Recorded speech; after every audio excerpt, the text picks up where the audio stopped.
Yo, salut les contrôleurs de grue, bienvenue sur Wrestling Clinic et bienvenue dans la WWE dans la nuit des temps. Nous sommes aujourd'hui le 25 avril 2020, ce qui veut dire qu'il y a 10 ans, jour pour jour, le 25 avril 2010, la WWE nous présentait en direct de Baltimore le pay-per-view Extreme Rules 2010. Le show se déroule devant 12 278 spectateurs dans la salle et le pay-per-view avait été acheté 182 000 fois. Ce pay-per-view, j'ai bien aimé le look de la salle avec cette salle un petit peu carrée comme le Sumo Hall à Tokyo, c'était très sympa. Et dans ce show, nous aurons un match en cage entre Edge et Jericho, nous aurons un last man standing entre Cena et Batista ainsi qu'un Rey Mysterio contre John Cena, revanche de WrestleMania 26. Le show commence très fort avec la musique de Triple H, mais il n'arrive pas et en fait on se rend compte qu'il est attaqué dans les backstage par Sheamus en prévision pour que cela n'arrive pas, en prévision de leur match de ce soir. Le Big Show et le Miz, Show-Miz, commencent le show, finalement ils arrivent dans le ring, ils font une promo, ils se la pètent, etc. jusqu'à ce que Teddy Long arrive. Teddy Long dit qu'ils vont affronter une autre équipe ce soir et que si cette autre équipe arrive à les battre, ils obtiendront un match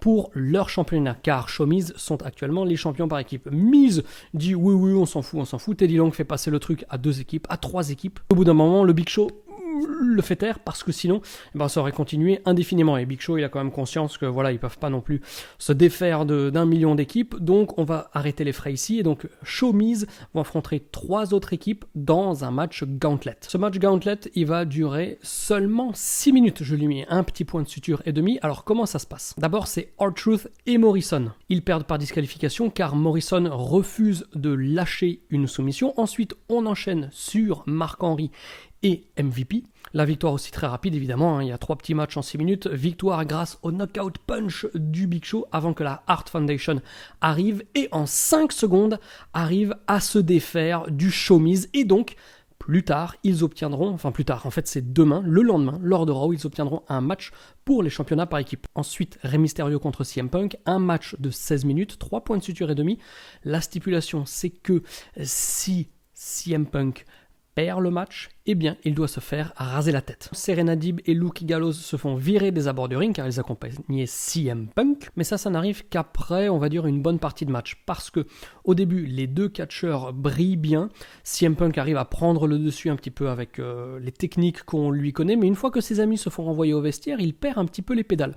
Et c'est là que tout s'enchaîne et on a un petit feeling, c'est pas aussi bien que ça ne l'était l'année précédente, mais on a un petit feeling qui ressemble un peu au match Jericho-Rey Mysterio. Rey Mysterio va frôler la victoire, mais à ce moment-là, dans le dos de l'arbitre, eh bien, il y a un inconnu qui finalement s'avérera être Joey Mercury, qui arrive, qui intervient, qui porte son finish à l'extérieur du ring sur Rey Mysterio. Il le balance dans le ring, CM Punk le récupère, lui porte le go to sleep et remporte la victoire. La première moitié du match était sympa sans plus, mais la deuxième partie du combat était vraiment bonne. Alors ensuite, on a un truc, allez, comment dirais-je? Si on m'avait demandé quel est le match le plus improbable dont tu ne te souviens pas, bon, il faudrait quand même s'en souvenir, je pense que ça aurait peut-être été celui-là. 5 minutes, 1 point de suture pour un strap match. Mais entre qui? Entre JTG et Chad Gaspard. Donc le match dans lequel les Crime Time explosent. Enfin, je n'avais aucune idée que ce match avait eu lieu un jour. Franchement, c'est fou quoi. Alors déjà qu'un strap match c'est assez compliqué à mettre en œuvre, dans ce combat les commentateurs dorment complètement et la foule aussi. Alors les Crime Time c'est un petit peu ces équipes. Quand tu les vois tu te dis si jamais un jour il faut les séparer, ce qui est souvent la destinée de chaque équipe, tôt ou tard, s'il faut les séparer tu peux être sûr qu'en tant que catcheur individuel les 2 mecs vont sombrer complètement dans l'oubli. Et ça n'a pas loupé avec les Crime Time. Pour info, Chad Gaspard, son dernier match il aura lieu le 6 mai 2010 lors de Superstar et il sera finalement renvoyé à peu près 6 mois plus tard, en novembre 2010. Donc voilà, ça démontre totalement le truc. C'est un petit peu comme les New Day. Si aujourd'hui on éclate les New Day, je pense que, peut-être Biggie arrive à faire quelque chose, Kofi arrive un petit peu toujours à vivoter au niveau du mid-card, Xavier Woods, selon toute vraisemblance, je pense qu'il disparaîtrait, mais en tout cas, il faut surtout pas éclater le New Day, parce que maintenant ça fait plus de 5 ans qu'ils sont ensemble, et sans cette unité, sans cette cohésion d'équipe, les individus ne peuvent pas aspirer à plus que voilà du mid-card ou upper mid-card, ou alors, on ne sait pas, on ne sait jamais, l'histoire nous l'a prouvé en début d'année 2019, la magie peut opérer un petit peu de nulle part, comme ça, sans que ce soit prévu par les bookers, ça c'est très important, pardon, et bien Kofi Kingston avec la Kofi Mania, voilà, mais sinon, bon... RAS. Donc les Crime Time, équipe quand même qui a beaucoup diverti l'univers de la WWE, on les fait se séparer, strap match, 5 minutes après, tout disparaît, tombe dans l'oubli complet. Ensuite 14 minutes pour le championnat du monde poids lourd entre Jack Swagger et Randy Orton. Jack Swagger, on rappelle qu'il a caché sa mallette Money in the Bank lors du SmackDown après WrestleMania 26 et ce combat, je lui ai mis 2 petits points de suture et demi. Le feeling au début du combat, il est à peu près similaire au match qu'on avait eu entre Orton et Sheamus au Royal Rumble 2010. C'est que voilà, les deux styles sont un petit peu trop méticuleux, trop lents pour qu'il y ait une dynamique de combat. Ça vient petit à petit, mais ça reste quand même timide. On rappelle que les matchs sont en Extreme Rules, donc il y a un moment où Randy Orton sort une poubelle d'en dessous le ring, il éclate la tête de Jack Swagger, enfin, deux coups de poubelle dans la tête, tonitruant. Et justement, il y aura très peu d'armes utilisées, ce que j'ai trouvé très positif parce que chaque utilisation d'armes, d'objets contendants, d'accoutrements, pour reprendre les termes, je déconne pas, pour reprendre les termes qui avaient été utilisés par Matt Striker, je crois. Bref, des accoutrements, ça n'a rien d'un accoutrement, c'est pas ça du tout. Mais donc voilà, ils ont utilisé des armes, mais très peu. Donc à chaque fois que ça était utilisé, il y avait un gros impact et on se disait, bon, il y a quand même une bonne raison à ce qu'ils l'utilisent, on peut peut-être se rapprocher de la victoire. Donc ça jouait pas mal, ça rajoutait de l'intensité, ça jouait pas mal avec nos émotions. Parmi ces armes, il y a une chaise que Randy Orton ouvre pour porter un RKO sur la chaise ouverte. Il se fait contrer, donc il explose son dos sur la chaise. Et à ce moment-là, gut wrench powerbomb par Jack Swagger qui obtient le tombé clean 1, 2, 3 au milieu du ring. À la fin de ce match qui avait quand même commencé, on va dire, plutôt péniblement, c'était un petit peu timide, difficile au début, mais l'utilisation subtile et impactante des objets suivie d'une victoire clean du champion ont un petit peu rattrapé le tout. 2 points de suture et demi également pour ce match qui dure 16 minutes entre Sheamus et Triple H. Triple H, il est dans les vestiaires, il est toujours en très mauvaise posture, à tel point que Sheamus arrive dans le ring et il dit que voilà, ce soir il va gagner par forfait, mais là, le héros des héros, Triple H, arrive à sortir des vestiaires, il est en pleine douleur, comme ça, il traîne la patte, mais il donne tout quand même pour arriver sur le ring et honorer son contrat. Qu'est-ce que je raconte pas? Combat. Sheamus domine copieusement, c'est d'ailleurs très difficile pour Triple H de revenir dans le combat. Pourquoi? Parce que lorsqu'il s'est fait tabasser au début du show, on nous a dit qu'il y avait eu un problème de nerf dans le dos, qui fait qu'il y a, je sais plus si c'est le droit ou le gauche, bon probablement le gauche, son bras gauche qui est complètement fluffy, là comme ça il n'arrive rien à en faire, donc tout ce qui est move qui va nécessiter son bras, dont essentiellement le pedigree, ça il faut qu'il oublie. Donc il part avec un gros handicap dans ce combat. Il va y avoir des utilisations d'un tuyau en métal qui va mettre Triple H KO. J'étais persuadé que c'était la fin, mais non, il se dégage à 2,9. Ce même Triple H, il revient avec un kendo stick pour tabasser Sheamus, qui finalement va quand même le battre avec une succession de 4 brogue kicks. Et c'est ça que j'ai beaucoup aimé, c'est que l'histoire du match, c'est que Triple H, donc il est héros valeureux, il revient, il fait comme il peut, il arrive même à se rapprocher petit à petit de la victoire, mais on n'essaye pas de nous faire avaler des couleuvres.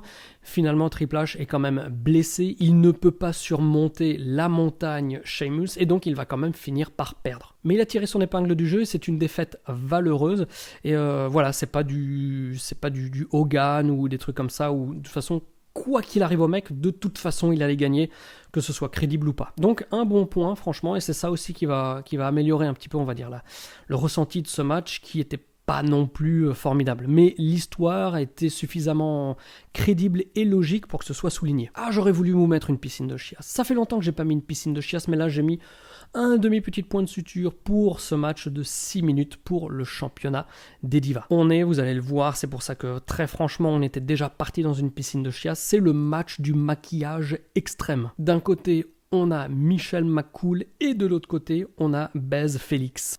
C'est pas ça son nom? Non, attendez, Beth Phoenix, pardon.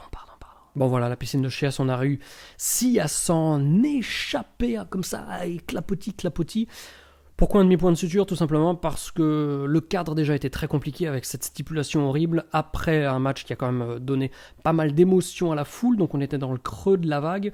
Voilà, et finalement, et on a aussi un changement de titre, donc Beth Phoenix qui remporte le combat. Donc c'était plutôt une micro-bonne surprise suffisamment pour ne pas, malheureusement, j'en suis désolé, vous donner une piscine de chiasse. Cage match entre Y2J et The Rated R Superstar Edge. 20 minutes, 3 points de suture. Pour remporter le combat, soit par soumission, soit par tombée, soit en s'échappant. Le premier danger du match, c'est que Chris Jericho arrive à porter les Walls of Jericho sur Edge, mais qu'il ne peut pas faire casser la prise, car les rope breaks, donc en attrapant les cordes, l'arbitre ne fait pas casser le truc. Donc premier gros danger. Et on se rend compte aussi de l'intensité de la feud, et que même sans le titre, parce que voilà... c'est Jack Swagger maintenant qui est champion depuis presque un mois. Sans le titre, la rivalité se poursuit. Donc on est vraiment dans un truc personnel. Jericho essaye de s'échapper, Edge le retient, il lui tire le froc, il a le fion à l'air. Et à ce moment-là, Jericho claque la porte sur le visage de Edge. C'est un des tournants du match, parce qu'après ça, Jericho il a la porte ouverte devant lui, il commence à sortir par les escaliers. Mais...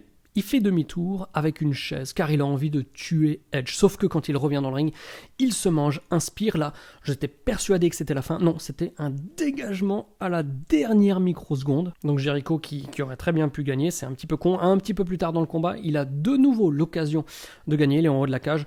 Edge est encore dans le ring. Ils ont prévu visiblement un spot où les deux vont se rejoindre en haut de la cage. Sauf que Jericho traîne vraiment. C'était un petit peu bizarre parce qu'on voyait très bien qu'il perdait du temps pour que Edge puisse remonter petit à petit alors qu'il aurait eu 15 fois l'occasion de sortir. Donc ça faisait très fake franchement. Surtout que ça ne mène pas à la fin du combat. Les deux hommes sont en haut de la cage. Qu'est-ce qui s'est passé après ça? Finalement ils reviennent dans le ring, donc c'était même pas le spot de fin pour lequel il fallait absolument attendre l'autre. On revient dans le ring.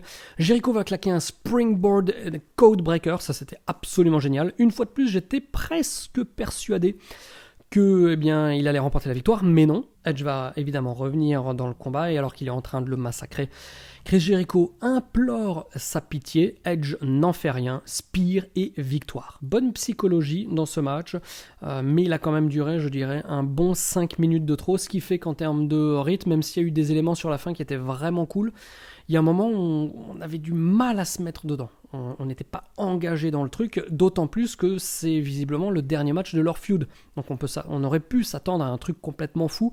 Ça n'a pas été le cas, donc légère déception, mais ça reste un bon match, ça il faut quand même le reconnaître. Match Last Man Standing pour le titre de la WWE. 3 points de suture et demi, match de 25 minutes entre Batista et John Cena. La tactique de Batista, c'est d'attaquer les jambes de John Cena pour qu'il reste au sol. D'ailleurs, dès que Cena fait son comeback, c'est un miracle, il a plus du tout mal à la jambe et il arrive même à porter son attitude adjustment. À un moment, il y a Batista qui sort du ring, qui fouille en dessous du ring pour chercher un truc, un bordel. Il sort une boîte à outils, il ouvre, il regarde, genre il cherche quelque chose dedans, et finalement il se dit bon, je trouve pas mon bonheur, je la jette, et là, à ce moment-là, il sort une table. Donc j'ai beaucoup aimé le mindfuck du truc, on comprend pas ce qu'il fout avec cette boîte à outils, si c'est finalement pour terminer sur une table. Cena va se manger la table, Batista n'arrive toujours pas à le faire rester au sol pour les 10 secondes, donc il commence à être un petit peu vénère, il se frustre. Le combat évolue, on va même amener les escaliers au bord de la table des commentateurs avec John Cena qui va faire le AA depuis les escaliers sur la table, ça c'était absolument incroyable. J'étais d'ailleurs persuadé que c'était la fin du combat et finalement Batista arrive à se relever à 9,99999, là c'était vraiment un des trucs les plus haletants du show, si ce n'est le truc le plus haletant du show. Une fois de retour dans le ring, il va y avoir des Spinebusters, des Batista Bombs, des trucs, des machins, des STFU. Même le STFU d'ailleurs, Batista est endormi. Donc à ce moment-là, aux commentaires, il y a Matt Striker, le grand médecin apparemment, qui dit « Ah bah tiens, Batista il est tombé dans les vapes, donc il lui faut au moins 15 secondes pour se raviver le cerveau, donc forcément il va perdre. » Pendant les 5 dernières minutes du match, il faut le reconnaître, la foule est complètement debout. Mais ça finit en queue de poisson. Le finish est absolument horrible. Si ça avait été un finish normal, clean ou... allez, bien, parce que celui-ci est vraiment ridicule au point qu'après un très bon match de 25 minutes, la foule rigole et c'est pas du tout pris au sérieux. Sans ça, ça aurait clairement atteint les 4 points de suture parce que ça a complètement cassé le truc. STFU, comment il s'appelle, Batista, il est au sol avec les jambes autour du poteau de ring. John Cena lui scotche les guibolles, vous voyez ce que je veux dire. Donc il est comme ça, là, il peut pas faire grand chose. Et les gens rigolent, il est comme un ver de terre là comme ça, et les gens rigolent, c'est plus du tout sérieux, c'est très dommage, ça m'a complètement sorti du truc. On n'est pas pour faire du kikoulol quoi, je sais pas qui a eu cette idée franchement. Le match était super, le finish était merdique. Vraiment très dommage, vraiment très dommage. Et c'est là-dessus que John Cena remporte le combat, et c'est là-dessus qu'on termine le pay-per-view. Qu'est-ce qu'il faudra en retenir ? Le match CM Punk Rey Mysterio, vous pouvez le regarder. Vraiment très bon match. Enfin, pas génial, mais voilà. Je sais même plus ce que c'était. 3 points de suture et demi. Le match en cage et le main event également. Tout ça, c'était bon. Mais si vous n'avez pas trop de temps, c'est pas la peine d'en perdre avec ce pay-per-view parce qu'il n'y a vraiment rien d'absolument exceptionnel à en tirer. Si ce n'est éventuellement, allez, je mets un petit bémol, le main event est très bon, entaché par un finish très mauvais. Donc voilà, le match en lui-même, à la limite, vous pouvez le regarder, c'est le meilleur match du show de très loin. Voilà les amis, j'espère que cette review de la Nuit des Temps vous a plu. Si c'est le cas, comme d'hab, n'hésitez pas à commenter, blablabla. Et moi, je vous donne rendez-vous très bientôt pour de nouveaux épisodes, que ce soit sur l'actu, la Nuit des Temps, plein d'autres trucs, bref, voilà. D'ici là, vous savez comme d'habitude qu'il ne vous reste pas grand-chose à faire, si ce n'est garder la passion et regarder du catch 24 heures sur 24. Allez, bye bye!